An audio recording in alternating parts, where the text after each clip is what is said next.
Bienvenue, bonjour dans cette nouvelle vidéo du musicien amateur. Nous allons parler maintenant du choix de ces plugins.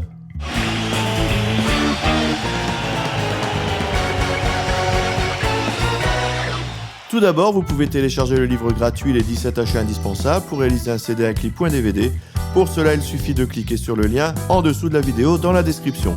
Comment faire pour choisir ces plugins? Quand on débute en MAO, nous n'avons pas les moyens d'acheter des effets analogiques. Ces machines de qualité coûtent très cher, on utilise maintenant beaucoup des plugins.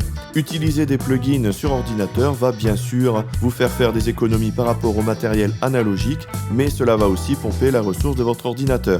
Vous devrez choisir vos plugins après avoir choisi votre logiciel de MAO. Pourquoi? Tout simplement parce qu'il existe plusieurs formats, VST, RTAS, AX, AU et d'autres.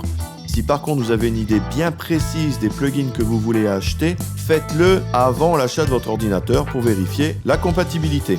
Par commodité, j'utiliserai le terme VST pour éviter toutes les sortes de formats dans la suite de la vidéo. En MAO, les VST se divisent en deux groupes. Les VST, ce sont des effets, et les VSTI, ce sont des sons d'instruments.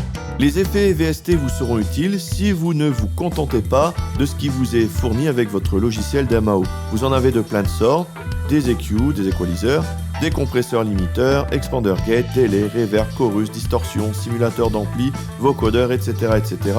Il y a de plus en plus de VST et de sortes de VST qui apparaissent sur le marché. Vous en avez aussi beaucoup de gratuits. Vous tapez VST sur Google avec l'effet que vous désirez, vous devriez tomber sur un choix de VST à télécharger gratuitement. Un petit mot sur les VSTI. En fait, cela transforme votre ordinateur en synthétiseur. Vous pouvez ainsi jouer de tous les instruments avec votre clavier MIDI, ou vous pouvez même les programmer à la souris si vous n'avez pas de clavier MIDI par exemple. Vous pouvez aussi avoir des sons de batterie. Si vous utilisez une batterie électronique, vous utilisez un VSTI avec des sons de batterie. Tout est possible. Sur les VSTI, il y a plusieurs catégories. Vous avez par exemple ceux qui modélisent les instruments. C'est-à-dire que ce sont des algorithmes dans l'ordinateur qui vont tenter de reproduire le son des instruments acoustiques. Attention, là, ce ne sont pas des samples. L'ordinateur et les algorithmes recréent le son analogique. Par exemple, modélisation d'instruments de piano, par exemple, vous en avez des connus, genre Modart, Pianothèque. Vous n'avez aucun sample, cela se télécharge très rapidement, si vous payez bien sûr, et quand vous appuyez sur une touche MIDI, l'ordinateur va calculer pour produire le son de piano. Les avantages, cela se télécharge rapidement et cela prend peu de place sur votre disque dur. L'inconvénient, cela utilise beaucoup de ressources de votre ordinateur. D'autres VSTI utilisent des samples.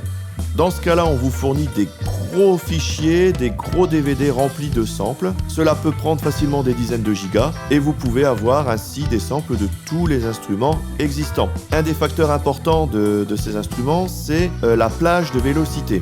Je m'explique.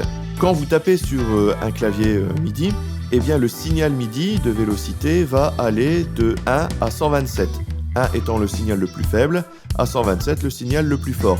L'idéal serait donc 127 samples différents pour chaque note.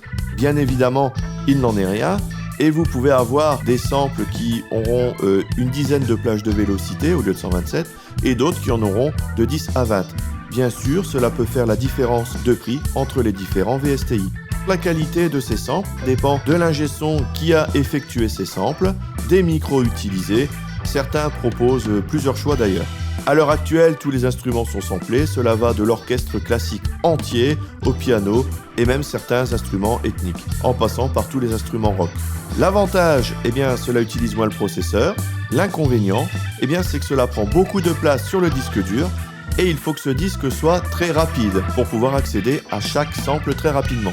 Si vous utilisez des VSTI à sample, je vous conseille d'utiliser un disque dur interne complètement dédié à cet usage.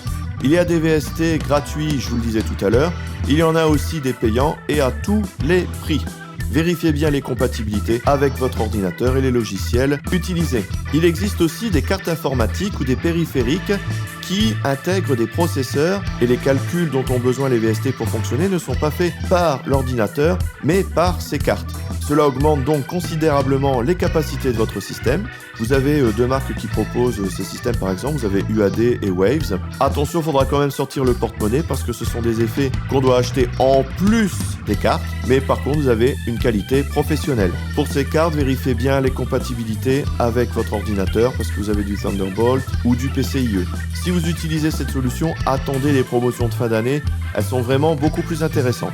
Merci d'avoir écouté cette vidéo jusqu'au bout. Pour des informations complémentaires, téléchargez le livre Les 17 achats indispensables pour réaliser un CD, un clip.dvd. Le lien est dans la description ci-dessous. Comme d'habitude, j'ai besoin de votre feedback, un petit j'aime si vous avez aimé. Abonnez-vous si vous voulez être prévenu des prochaines vidéos. Pour plus d'informations encore, allez sur le site lemusicienamateur.fr, le lien est aussi dans la description.